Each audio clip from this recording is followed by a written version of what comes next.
1조 원, 한국이 캄보디아에 퍼준 돈입니다. 아무 조건도, 아무 계산도 없었습니다. 26년 동안 6천억 원을 보냈고 앞으로 4천억 원을 더 주기로 약속했습니다. 그러나 돌아온 건 감사가 아니라 배신이었습니다. 한국인 200명이 벽 안에 갇혔고 한국이 건넨 기술로 그들을 감시했습니다. 그리고 캄보디아 정부는 차갑게 말했습니다. 구출 못한다. 한국이 알아서 해라. 배신 앞에서 단칼을 빼든 대한민국 결단의 이야기.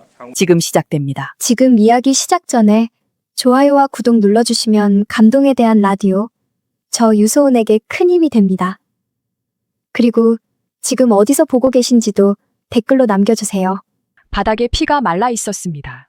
누군가 닦으려 했던 흔적이 보였고 걸레질 자국이 선명했으며 구석엔 아직 핏물이 스며 있었죠. 캄보디아 시아누크빌, 현지 시각 오후 4시, 경찰서 신문실 문이 열렸고 섭씨 40도가 넘는 실내에 냉방은 작동하지 않았으며 철문 손잡이가 뜨거웠습니다. 수갑찬 청년이 의자에 묶여 있었습니다. 고개를 들 힘도 없어 보였고 입술이 터져 있었으며 손목엔 전기 화상 자국이 10개가 넘었죠. 제가 다가가자 청년이 떨리는 목소리로 한마디 했습니다. 한국분이신가요?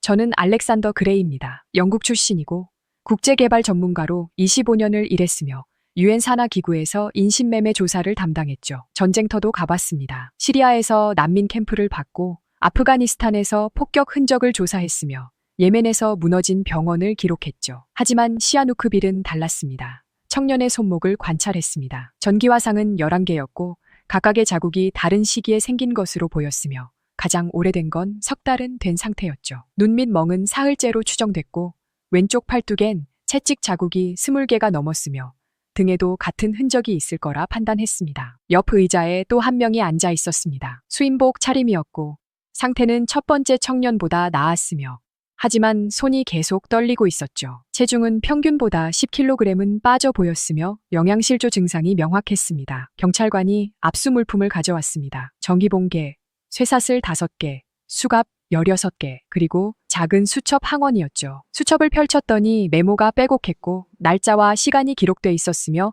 인원 배치표까지 그려져 있었습니다. 한쪽 구석에 로고가 보였습니다. K-ODA, 한국국제협력단이었죠. 메모 옆엔 시스템 점검 완료, 네트워크 안정이라는 글씨가 한국어로 쓰여 있었고 날짜는 작년 9월이었으며 서명란엔 이름 대신 이니셜만 적혀 있었습니다.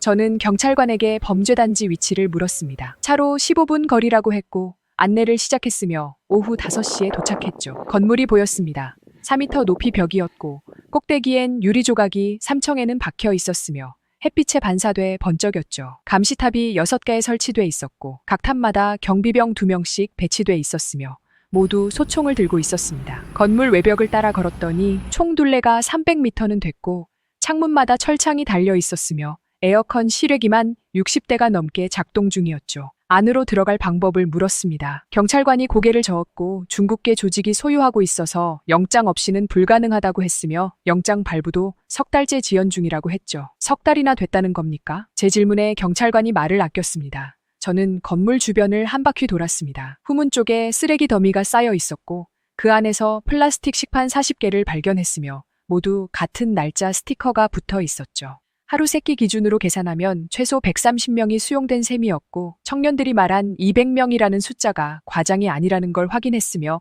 오히려 더 많을 가능성도 있었습니다. 그날 밤 호텔로 돌아와 수첩을 다시 펼쳤습니다. KODA 로고 아래 프로젝트 코드가 적혀 있었고 캄보디아 CCTV 네트워크 구축 사업으로 추정됐으며 작년에 완료된 사업이었죠. 노트북을 켜서 해당 프로젝트를 검색했더니 공식 보도자료가 나왔고 총 사업비 30억 원 규모였으며 시아누크빌 지역 행정망 현대화가 목적이라고 나와 있었습니다. 하지만 이상한 점이 있었습니다. 보도자료엔 구체적인 설치 장소가 명시되지 않았고 협력기관 명단에도 경찰서만 나와 있었으며 민간 건물 관련 내용은 전혀 없었죠. 그렇다면 범죄단지 내부의 CCTV 시스템은 어떻게 설치된 겁니까?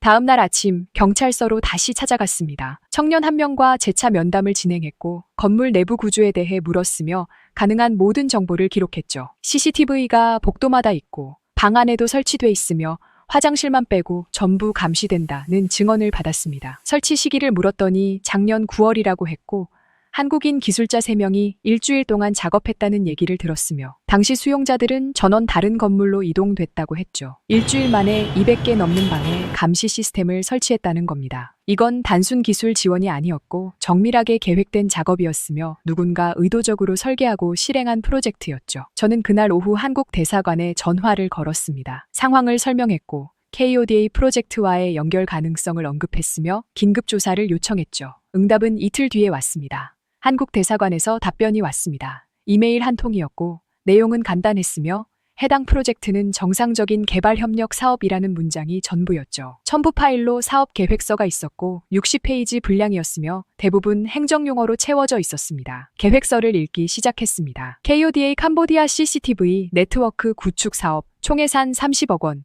기간은 작년 7월부터 10월까지 석 달이었죠. 목적은 시아누크빌 지역 치안 강화 및 행정 효율화라고 나와 있었고 경찰서 사무실 12곳에 감시 시스템을 설치한다고 명시돼 있었으며 민간 건물은 포함되지 않았습니다. 하지만 제가 본 범죄 단지엔 분명히 시스템이 있었습니다. 청년의 증언도 명확했고 수첩의 기록도 일치했으며 설치 시기까지 정확히 맞아떨어졌죠. 저는 책상에 앉아 계획서를 다시 펼쳤고 예산 집행 내역을 확인했으며 장비 구매 목록을 분석했습니다. 카메라 구매 수량이 120대로 나와 있었고 경찰서 12곳이면 각 곳당대씩 배치된다는 계산이었으며 그렇다면 남는 장비는 없어야 했죠. 경찰서 12곳에만 설치했다면 범죄단지 시스템은 누가 깔았다는 겁니까?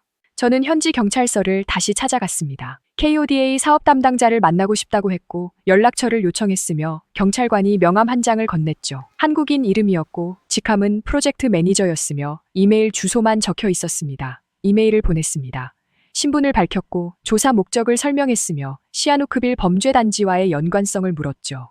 답장은 3일 뒤에 왔고 내용은 짧았으며 해당 건물은 저희 사업 범위가 아닙니다. 라는 한 문장이었습니다. 저는 다시 범죄 단지로 향했습니다. 이번엔 건물 외벽을 더 자세히 관찰했고 CCTV 카메라 배치를 확인했으며 총 80대가 설치된 걸 파악했죠. 카메라 모델을 확대경으로 봤더니 한국 제조사였고 최신형 모델이었으며 작년에 출시된 제품이었습니다. 제조사 이름을 검색했더니 KODA 협력업체 목록에 포함돼 있었고 계획서의 장비 공급사와 동일했으며 이건 우연이 아니라는 확신이 들었죠. 건물 뒤편에서 설치 흔적을 발견했습니다. 케이블 배선이 노출돼 있었고 시공 방식이 체계적이었으며 전문 기술자가 작업한 게 분명했죠. 경찰서에 설치된 시스템과 배선 구조가 동일했고 카메라 각도 설정 방식도 같았으며 중앙 통제 방식까지 일치했습니다. 저는 그날 저녁 호텔에서 보고서를 작성했습니다. KODA 공식 사업 범위는 경찰서 12곳이었고 하지만 범죄 단지엔 같은 시스템이 설치돼 있었으며 설치 시기와 기술자 국적까지 일치했죠. 이게 우연이라는 겁니까? 다음 날 아침 수감된 청년을 다시 만났습니다. 설치 당시 상황을 더 자세히 물었고 기술자들의 특징을 확인했으며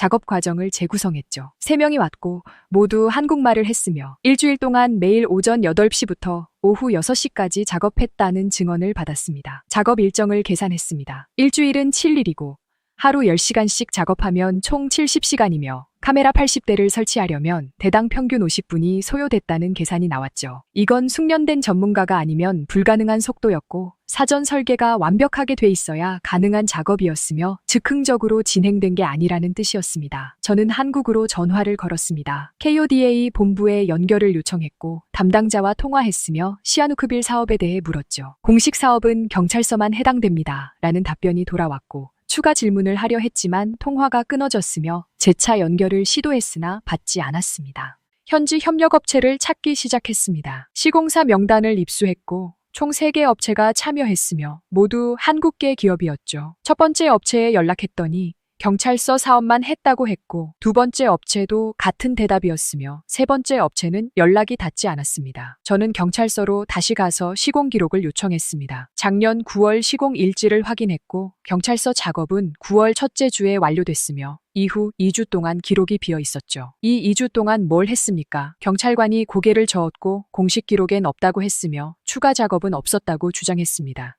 하지만 범죄단지 피해자 증언은 명확했습니다. 9월 둘째 주부터 작업이 시작됐고 일주일 동안 진행됐으며 셋째 주에 완료됐죠. 공식 기록이 비어있는 2주가 정확히 범죄단지 작업 기간과 일치했고 같은 기술자들이 같은 장비로 작업했으며 누군가 의도적으로 기록을 누락시킨 게 분명했습니다. 저는 그날 밤 모든 자료를 정리했습니다. KODA 공식 사업 기간, 시공사 작업 일지, 피해자 증언, 카메라 모델 확인 결과, 모든 퍼즐 조각이 맞아떨어졌고 하나의 그림이 나타났으며 그건 명백한 기술 유출이었죠. 장비 구매 수량 120대 중 경찰서에 설치된 건 100대였고 나머지 20대는 서류상 재고 처리됐으며 하지만 범죄단지엔 80대가 작동 중이었습니다. 누군가 공식 사업을 이용해 범죄 조직의 기술을 넘겼다는 겁니까? 저는 유엔 본부에 보고서를 제출했습니다. 30페이지 분량이었고 증거 사진 50장을 첨부했으며 피해자 증언 녹취록까지 포함시켰죠.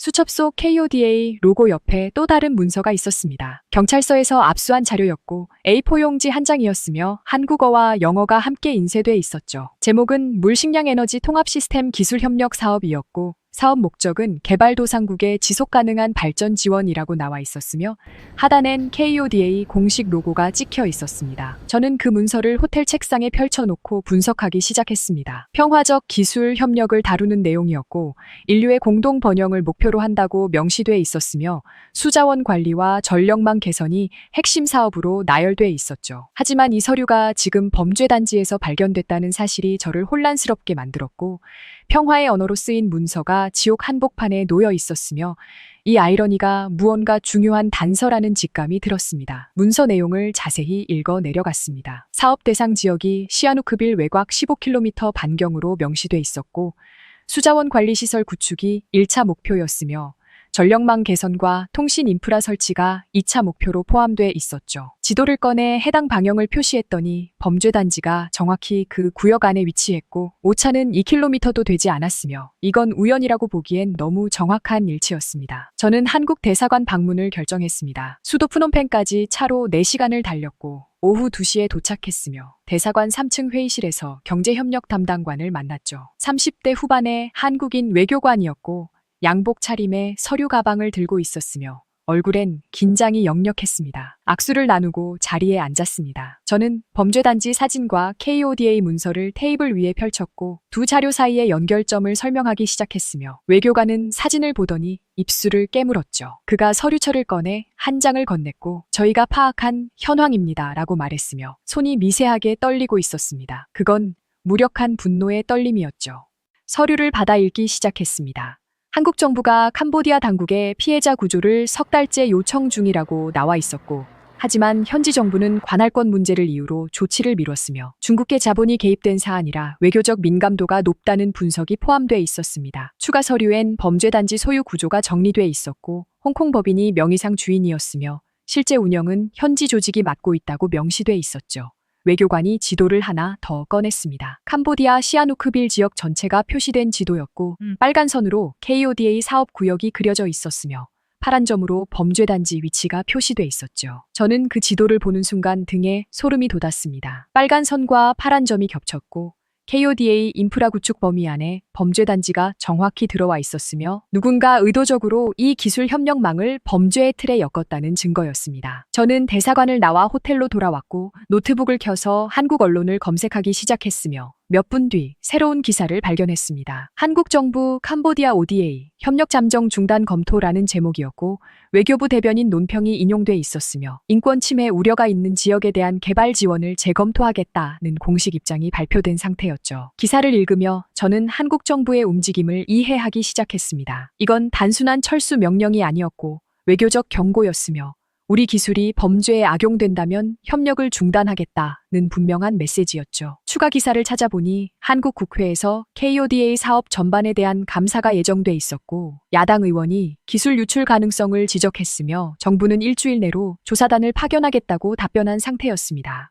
저는 창밖을 보며 지난 25년을 떠올렸습니다. 국제개발 전문가로 일하며 수많은 원조 사업을 봤고 명분은 인도주의였지만 실제론 이권 다툼인 경우를 목격했으며 기술 지원이 정치적 도구로 전락하는 걸 여러 번 경험했죠. 하지만 한국의 대응은 달랐습니다. 그들은 원조를 멈췄고 협력을 중단했으며 기술이 악용되는 순간 철수하겠다는 원칙을 지켰죠. 이건 감정이 아닌 원칙의 싸움이었고 경제적 손실을 감수하는 결단이었으며 저는 그 순간 한국이라는 나라를 다시 보기 시작했습니다. 다음 날 아침 외교관에게서 연락이 왔습니다. 한국 조사단이 오는 주 월요일에 도착 예정이라는 내용이었고 KODA 사업 전체를 재점검하겠다는 본부 지시가 떨어졌으며 필요하면 사업을 전면 중단할 수도 있다는 방침이 전달됐다고 했죠. 저는 그 메시지를 읽으며 확신했습니다. 한국은 물러서지 않을 거라고 말이죠. 저는 경찰서로 가서 수감된 청년들에게 상황을 전달했습니다. 한국 정부가 움직이기 시작했다고 설명했고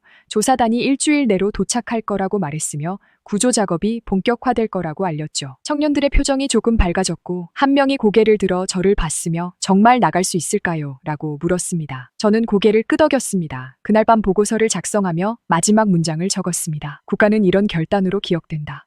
한국 조사단이 도착하기 이틀 전 저는 KODA 프로젝트 현장을 직접 방문하기로 결정했습니다. 시아누크빌에서 북쪽으로 40km 떨어진 스트랭주 지역으로 차를 몰았고 1시간 뒤 비포장도로가 이어지는 외곽 마을에 도착했죠. 현지 안내인의 안내를 받아 마을 중심에서 500m 떨어진 곳으로 향했고 콘크리트 건물 한 동이 덩그러니 서 있는 게 보였습니다.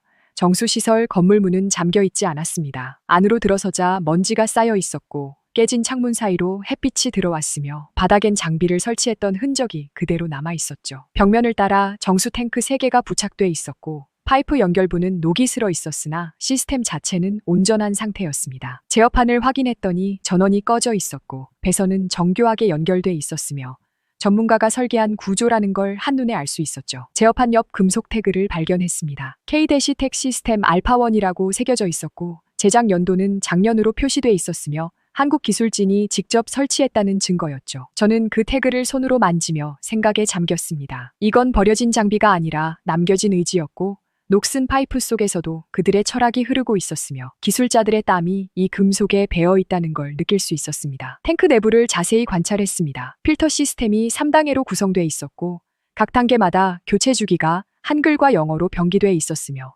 마지막 점검 날짜는 석 달 전으로 기록돼 있었죠. 배관을 따라가며 확인했더니 마을 중앙 급수탑까지 총 300m가 연결돼 있었고 벽에 붙은 설계도를 보니 일일 정수 용량이 5톤으로 설계됐으며 마을 주민 2,000명이 사용 가능한 규모였습니다. 한국 기술진이 마을 인구를 정확히 조사한 뒤 용량을 계산했다는 게 명확했고 이건 형식적인 원조가 아니라 실질적인 생존 지원이었으며 모든 설계가 주민들의 삶을 중심에 두고 있었죠.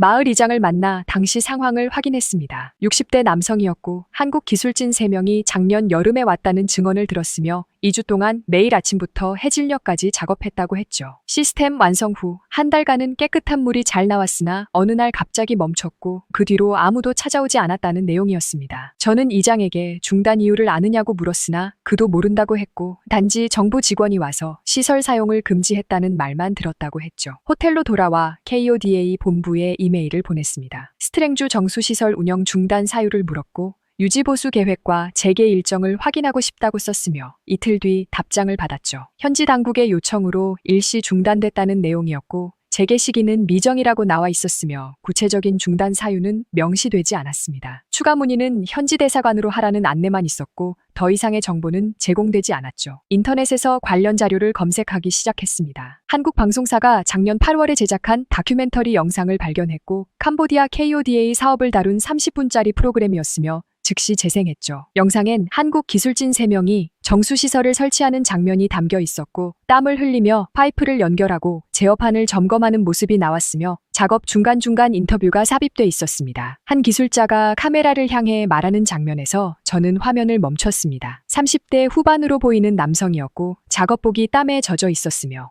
얼굴엔 피로가 역력했지만 눈빛은 또렷했죠. 그가 물 공급의 중요성을 설명하다가 갑자기 목소리가 떨렸고 우린 물을 나누기 위해 왔는데 지금은 생명을 지켜야 한다고 말한 뒤 더 이상 말을 잇지 못하고 고개를 돌렸으며 눈가가 붉어져 있었습니다. 저는 그 장면을 3번 돌려봤습니다. 한국의 진심이 느껴지는 순간이었고 기술자의 울먹임 속에서 이 나라가 원조를 대하는 태도를 읽을 수 있었으며 이건 사업이 아니라 사명이라는 확신이 들었죠.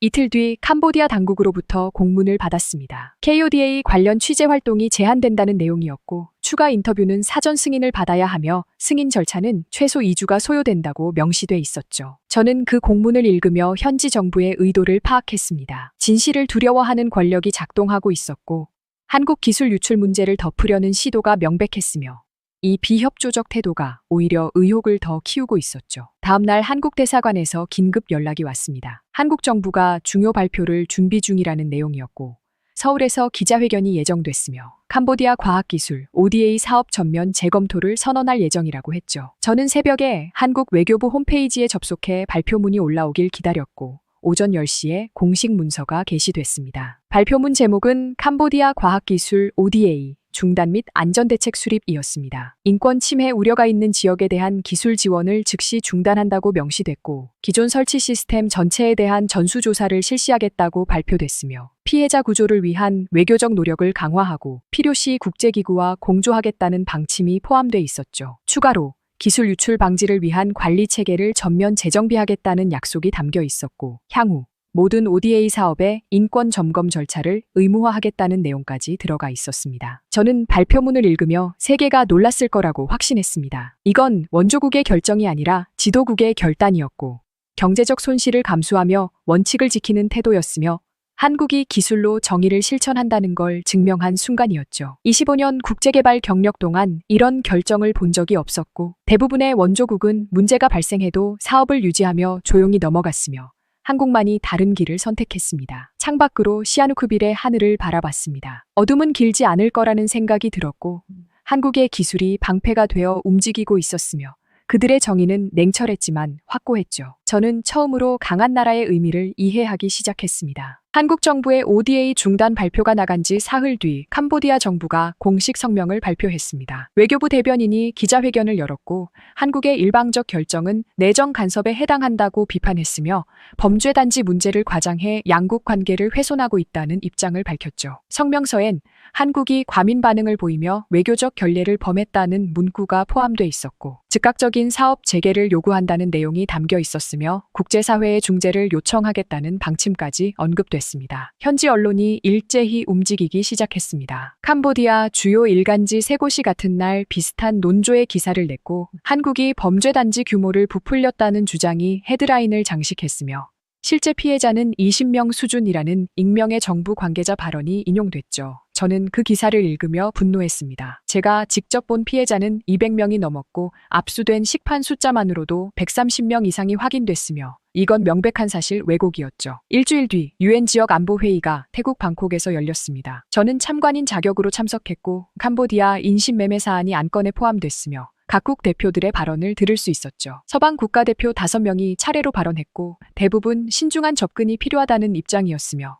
한 영국 대표는 한국의 결정이 지역 안정을 해칠 수 있다고 우려를 표명했습니다. 프랑스 대표는 더 직접적이었고 ODA를 정치적 압박 도구로 사용하는 건 바람직하지 않다고 말했으며 한국이 감정적으로 대응하고 있다는 표현까지 사용했죠. 저는 회의장 뒤편에 앉아 그 발언들을 들으며 혼잣말을 했습니다. 그들은 표면만 본다. 나는 지옥을 봤다. 서류상 통계와 외교적 수사만 오가는 회의실 안에서 범죄단지 신문실의 핏냄새를 기억하는 사람은 저뿐이었고 전기화상 자국이 10개 넘게 새겨진 청년의 손목을 본 사람도 저뿐이었으며 그 격차가 저를 고립시켰습니다.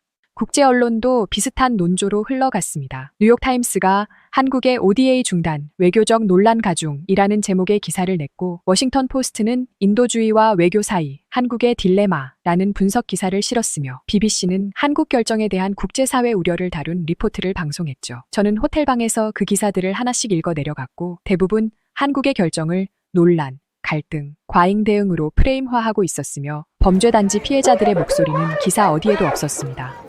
한국 내부에서도 균열이 시작됐습니다. 서울발 뉴스를 검색했더니 야당 의원 2명이 정부 조치를 비판하는 기자회견을 열었다는 기사가 나왔고 외교 갈등을 자초하는 성급한 결정이라는 발언이 인용됐으며 국익을 고려하지 않은 감정적 대응이라는 표현이 사용됐죠. 온라인 댓글창엔 찬반 의견이 팽팽하게 갈렸고 일부는 정부 결정을 지지했지만 상당수는 외교 마찰, 경제적 손실, 과잉 대응을 우려하는 목소리를 냈으며 여론이 분열되고 있다는 게 느껴졌습니다. 하지만 그 기사 속에서 한 문장이 저를 멈추게 했습니다. 정부 대변인의 재반박 논평이었고 국민의 생명과 안전이 최우선이라는 문구가 포함돼 있었으며 경제적 손실보다 인권 보호가 중요하다는 원칙을 재확인하는 내용이었죠. 저는 그 문장을 3번 읽었습니다. 한국이 갈라져 있었지만 그 갈라짐 속에도 지켜야 할 선에 대한 합의가 있었고 논쟁이 있었지만 인간의 가치를 버리지는 않는다는 의지가 보였으며 이게 민주주의의 힘이라는 생각이 들었습니다. 저는 창밖을 보며 스스로에게 물었습니다. 한국은 진짜로 옳은 길을 가는 것일까?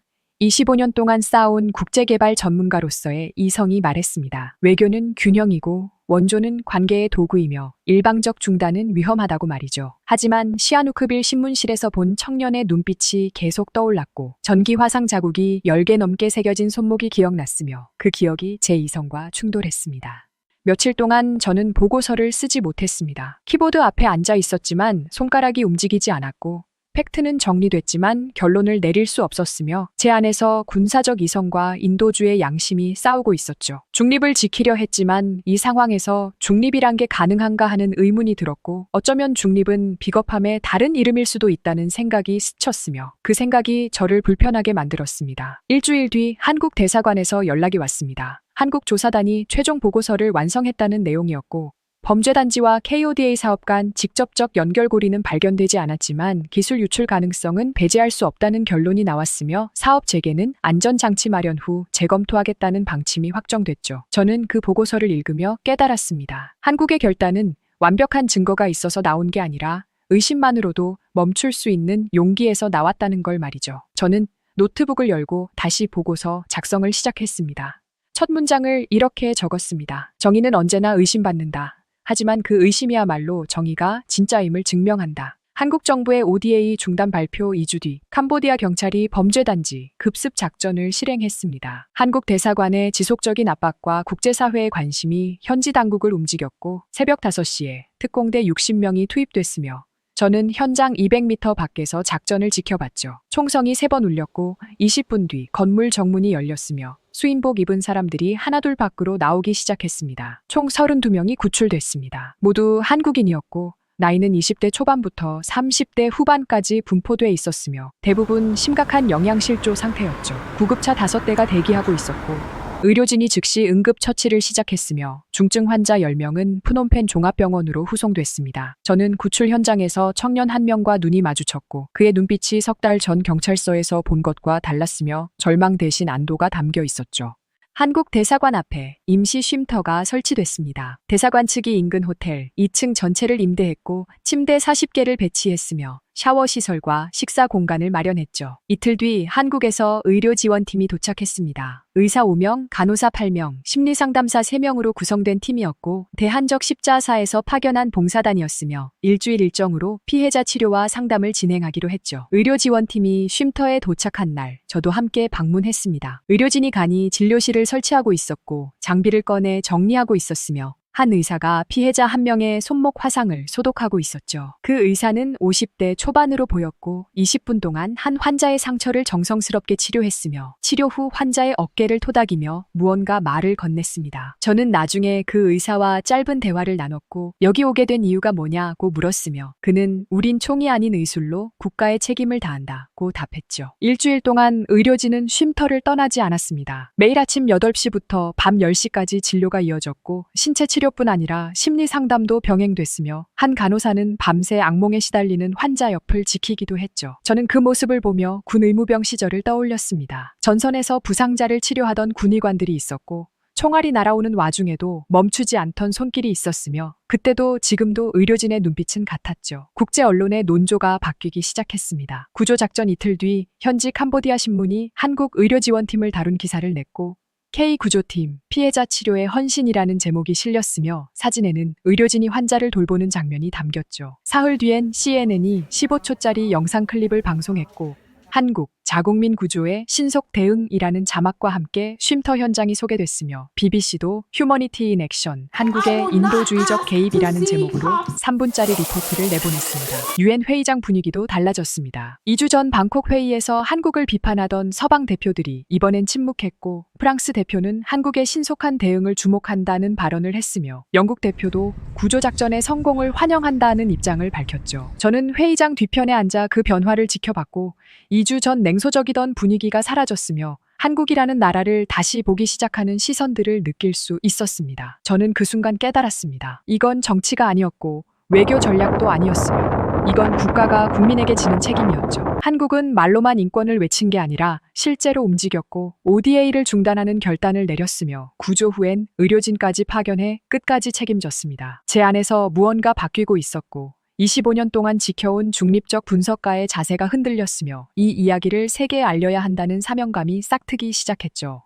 구조 일주일 뒤 저는 쉼터에서 피해자 한 명과 인터뷰를 진행했습니다. 26살 청년이었고 범죄 단지에 넉 달 동안 갇혀 있었으며 구조 당시 체중이 50kg까지 떨어진 상태였죠. 인터뷰 중간 청년이 눈물을 흘렸고 나라가 날 포기하지 않았다고 말했으며 한국 대사관 직원이 매주 경찰서를 찾아와 구조를 요청했다는 사실을 들었다고 했습니다. 저는 그 눈물을 보며 확신했습니다. 강한 나라란 군사력이나 경제 규모가 아니라 결코 국민을 버리지 않는 나라라는 걸 말이죠. 그날 밤 저는 호텔방에서 보고서를 다시 열었습니다. 지난 3주 동안 쓴 내용을 처음부터 읽어 내려갔고 팩트와 통계로 채워진 문장들을 봤으며 그 사이에 빠진 게 무엇인지 알았죠. 저는 새 문서를 열고 제목을 적었습니다. 한국의 선택, 인권과 기술 사이에서. 이건 보고서가 아니라 증언이 될 거라고 생각했고 제 역할이 분석에서 증언자로 바뀌는 순간이었으며 키보드를 두드리는 손가락에 힘이 들어갔습니다. 창밖으론 시아누크빌의 밤하늘이 보였습니다. 석 달 전 처음 이곳에 왔을 때 보던 하늘과 같은 하늘이었지만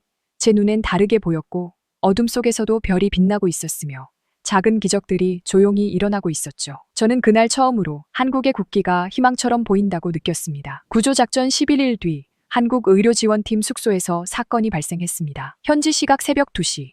쉼터가 있는 호텔 2층 복도에서 의심스러운 인물 5명이 목격됐고 경비원이 제지하려 했으나 한 명이 흉기를 꺼냈으며 비명소리에 투숙객들이 깨어났죠. 저는 3층에 머물고 있었고 소리를 듣고 즉시 계단으로 내려갔으며 2층 복도에서 경찰 사복 요원 3명이 침입자들과 대치하고 있는 장면을 봤습니다. 20분간의 대치 끝에 침입자들이 도주했습니다. 한국 대사관 측이 즉시 경찰에 신고했고 현장 조사가 시작됐으며 침입자 중 한 명이 범죄단지 출신 조직원으로 확인됐죠. 경찰 조사 결과 보복 목적의 공격 시도였다는 게 밝혀졌고 추가 위협 가능성이 제기됐으며 한국 대사관은 긴급 안전 회의를 소집했습니다. 저는 그날 아침 호텔 로비에서 의료진과 마주쳤고 그들의 얼굴엔 피로와 긴장이 섞여 있었으며 한 간호사가 밤새 한숨도 못 잤다고 말했죠. 이틀 뒤 캄보디아 정부가 공식 입장을 발표했습니다. 외교부 대변인이 기자회견을 열었고 한국 지원팀에 대한 안전을 보장할 수 없다고 선언했으며 경찰 인력 부족으로 24시간 경호가 불가능하다는 이유를 댔죠. 실질적인 철수 요구였고 한국 대사관에 일주일 내 지원팀 철수를 권고한다는 내용이 포함됐으며 유엔 측에도 같은 내용이 통보됐습니다. 유엔 동남아시아 사무소가 비상회의를 소집했습니다. 각국 대표와 인권단체 관계자 20명이 화상으로 참여했고 저도 참관인 자격으로 회의에 들어갔으며 3시간 동안 논의가 이어졌죠. 대부분의 의견은 안전을 위해 철수하는 게 합리적이라는 쪽이었고 유엔 조정관도 인명 손실 위험을 감수할 수 없다는 입장을 밝혔으며 한국 대표만이 침묵을 지켰습니다. 회의가 끝난 뒤 한국 대사관에서 내부 회의가 열렸습니다. 의료지원팀 전원과 대사관 직원들이 모였고 철수 여부를 논의했으며 저도 자문 역할로 참석을 요청받았죠. 의료진 중 2명이 남기를 원한다고 밝혔고 나머지도 환자들을 두고 떠날 수 없다는 입장이었으며 대사관 측은 본국에 최종 결정을 요청하기로 했습니다. 이틀 뒤 서울에서 답이 왔습니다. 한국 외교부 장관이 직접 영상 메시지를 보냈고 끝까지 국민 곁을 지키겠다는 정부 방침을 전달했으며 추가 경호 인력 파견과 안전 장비 지원을 약속했죠. 동시에 캄보디아 정부에 강력한 항해 서한을 발송했고 국민 보호 의무를 다하지 않는 국가와의 협력은 재검토될 수밖에 없다는 경고를 담았으며 실질적인 압박이 시작됐습니다. 사흘 뒤 한국 정부가 중대 발표를 준비한다는 소식이 들렸습니다. 서울 외교부 청사에서 기자회견이 예고됐고 주요 언론사 기자 100명 이상이 참석 예정이라는 소문이 돌았으며 저도 온라인 생중계로 시청하기로 했죠. 한국 시각 오후 3시 외교부 장관이 단상에 올랐습니다. 카메라 플래시가 터졌고 장관이 준비된 원고를 펼쳤으며 차분하지만 단호한 목소리로 발표를 시작했죠. 대한민국 정부는 캄보디아와의 모든 공적개발 원조 사업을 즉시 중단한다는 첫 문장이 나왔고 국민의 생명과 안전이 보장되지 않는 국가와의 협력은 존속할 수 없다는 원칙이 천명됐으며 진행 중인 15개 프로젝트 전체가 동결된다는 내용이 발표됐습니다. 추가 내용은 더 강력했습니다. 총 사업 규모 500억 원이 중단되고 한국 기업들에게도 캄보디아 투자 재검토를 권고하며 양국 간 고위급 교류를 전면 중단하겠다는 방침이었죠. 장관은 발표문 마지막에 대한민국은 인권과 생명을 협상 대상으로 삼지 않는다는 문장을 또렷하게 읽었고 회견장이 잠시 침묵에 빠졌으며 기자들이 일제히 질문을 쏟아내기 시작했습니다. 저는 화면을 보며 전율했습니다. 25년 국제개발 경력 동안 이런 결정을 본 적이 없었고 대부분의 원조국은 문제가 생겨도 사업을 유지하며 조용히 타협했으며 한국만이 다른 선택을 했죠. 그들은 이익을 버리고 원칙을 택했고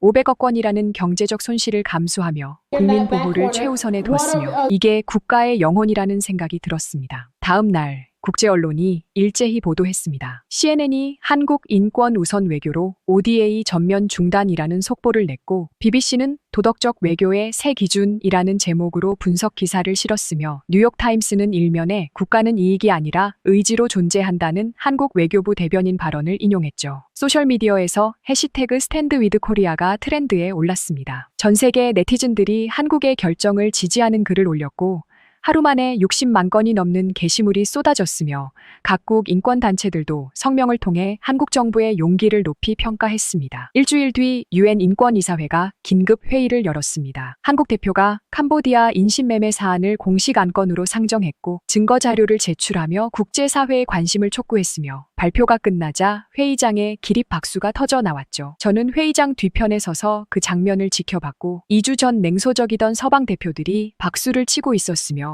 세계가 한 나라를 존경하는 순간을 목격했습니다. 저는 그날 밤 호텔방에서 노트북을 열고 긴 글을 쓰기 시작했습니다. 제목은 한국의 침묵이 세상을 울린 방법이었고 지난 2달 동안 본 모든 것을 담기로 결심했으며 이건 보고서가 아니라 증언이 될 거라고 확신했죠. 한국의 ODA 전면 중단 발표 5일 뒤 UN 안전보장이사회가 긴급 회의를 소집했습니다. 뉴욕 본부 회의장에 상임이사국 5개국과 비상임이사국 10개국 대표가 모였고 캄보디아 인신매매 사안이 공식 안건으로 상정됐으며 저도 안보자문관 자격으로 회의 참석을 요청받았죠. 각국 대표들이 차례로 입장을 밝혔고 대부분 신중한 접근과 외교적 중재를 제시했습니다. 제 발언 순서가 왔습니다. 마이크 앞에 서서 지난 2달간 시아누크빌 현장에서 직접 목격한 사실들을 증언했고 범죄단지 실상과 피해자 상태를 구체적 수치와 함께 설명했으며 이것이 단순한 외교 갈등이 아니라 인류 보편 가치의 문제라는 점을 강조했죠. 한국의 결정이 경제적 이익보다 인간 생명을 우선시한 역사적 선례라고 평가했고 국제사회의 지지를 촉구했습니다.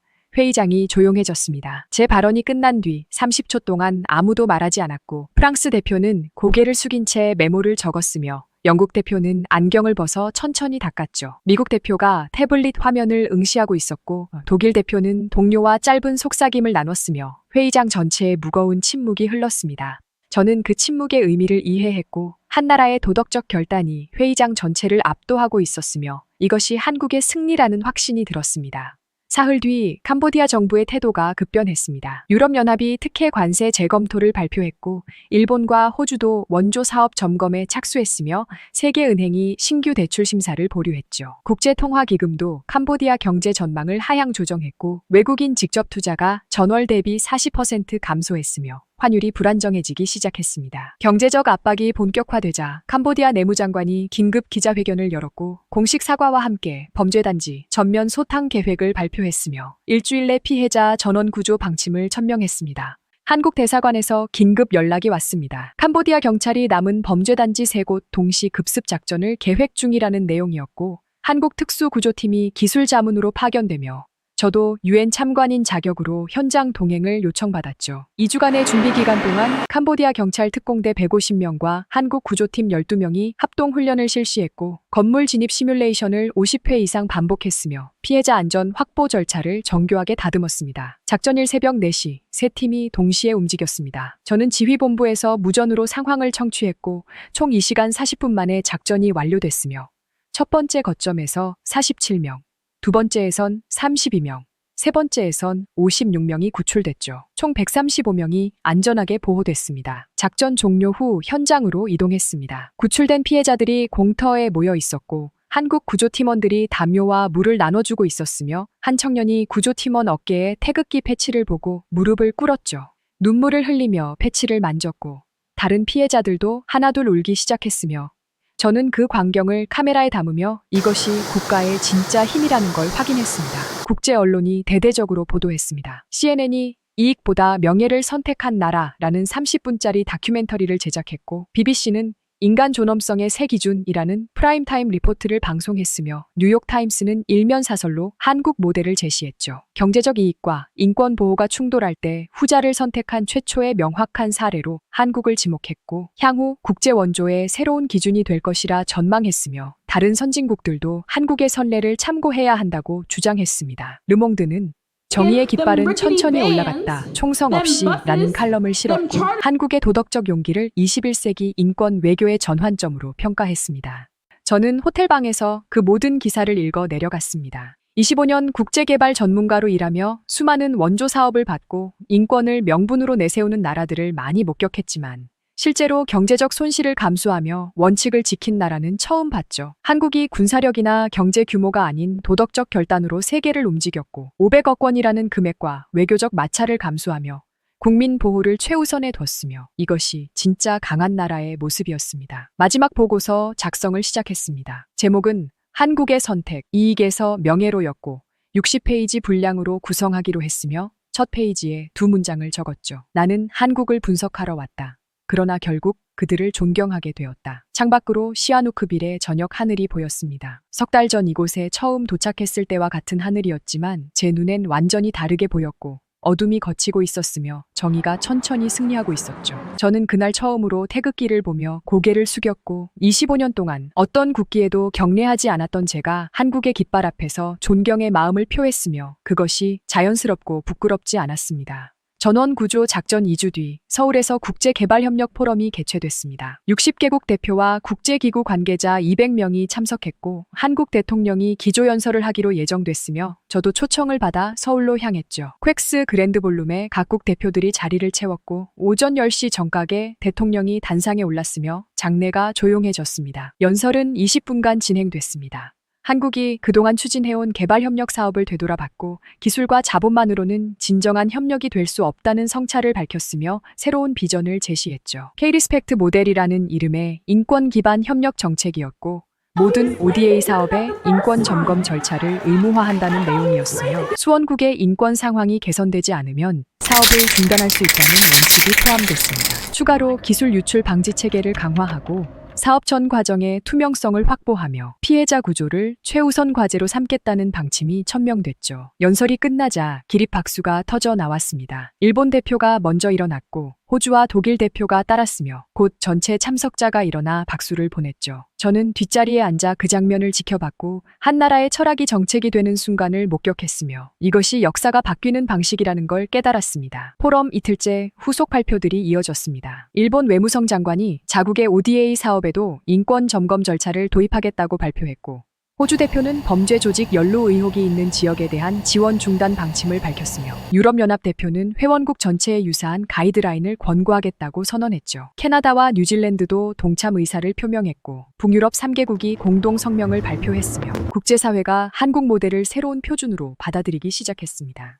저는 그날 오후 제 보고서를 공식 발표할 기회를 얻었습니다. 제목은 강철과 영혼, 한국의 새로운 명예 원칙이었고 지난 석 달간의 조사 내용을 100페이지 분량으로 정리한 문서였으며 시아누크빌 현장 사진 60장과 피해자 증언, 녹취록이 포함돼 있었죠. 발표 시간은 45분이었고 청중들이 집중해서 들었으며 마지막 슬라이드에 한 문장을 띄웠습니다. 한국은 경제가 아닌 양심으로 세계에 영향을 줬다. 발표가 끝난 뒤 질의응답 시간이 있었습니다. 프랑스 싱크탱크 연구원이 한국 모델의 지속 가능성을 물었고 저는 원칙이 정책으로 제도화됐기 때문에 가능하다고 답했으며 독일 대학 교수는 다른 국가들의 적용 가능성을 질문했죠. 저는 한국의 사례가 경제 규모나 정치 체제와 무관하게 적용될 수 있다고 설명했고 핵심은 의지와 원칙이라고 강조했으며 청중들이 고개를 끄덕였습니다. 포럼 마지막 날 인천공항으로 향했습니다. 캄보디아에서 구조된 피해자 135명이 전세기를 타고 귀국하는 날이었고 가족들과 언론이 입국장에 모여 있었으며 저도 그 자리에 있었죠. 오후 3시 탑승구 문이 열렸습니다. 피해자들이 하나둘 나오기 시작했습니다. 가족들이 달려가 껴안았고 눈물을 흘리며 서로를 확인했으며 입국장 전체가 울음소리로 가득 찼죠. 한 청년이 기자들 앞에 섰고 마이크를 건네받았으며 떨리는 목소리로 한마디 했습니다. 이제 정말 돌아왔습니다. 저는 입국장 구석에 서서 그 장면을 지켜봤습니다. 석 달 전 시아누크빌 경찰서에서 본 청년들이었고 당시엔 절망에 빠져 있었으며 지금은 가족 품으로 돌아왔죠. 한국이라는 나라가 끝까지 그들을 포기하지 않았고 500억 원의 경제적 손실과 외교적 마찰을 감수하며 구조를 완수했으며 이것이 국가의 진짜 책임이라는 확신이 들었습니다. 공항을 나와 호텔로 돌아왔습니다. 노트북을 열고 보고서 마지막 페이지를 작성했고 결론 부분에 세 문장을 적었죠. 나는 지옥을 보았다. 그러나 그 지옥 속에서 한국은 빛이 되었다. 그들은 옳았다. 창밖으로 서울의 야경이 보였습니다. 60층 높이에서 내려다본 도시는 빛으로 가득했고 한강이 불빛에 반짝이며 흘렀으며 이 나라가 단순히 경제 성장만 이룬 게 아니라는 걸 깨달았죠. 기술과 자본을 넘어 도덕과 원칙을 세웠고 국민을 지키는 게 국가의 첫 번째 의무라는 걸 증명했으며 세계가 그 결단을 주목하기 시작했습니다. 다음 날 아침 뉴욕으로 돌아가는 비행기에 올랐습니다. 이륙전 창밖으로 활주로가 보였고 멀리 태극기가 바람에 펄럭이고 있었으며 저는 그 깃발을 보며 고개를 숙였죠. 25년 국제개발 전문가 경력 동안 수많은 나라를 봤지만 한국처럼 원칙을 지키기 위해 손해를 감수한 나라는 없었고 그 용기가 세계를 바꾸기 시작했으며 저는 이제 그들을 분석하는 게 아니라 증언하는 사람이 됐습니다. 비행기가 이륙했습니다. 서울이 점점 작아졌고 한반도 전체가 시야에 들어왔으며 저는 마지막 문장을 노트에 적었죠. 정의는 결국 시스템이 된다. 한국이 그걸 증명했다. 국민을 끝까지 지킨 한 나라의 결단. 오늘의 사연을 함께 해주셔서 감사합니다.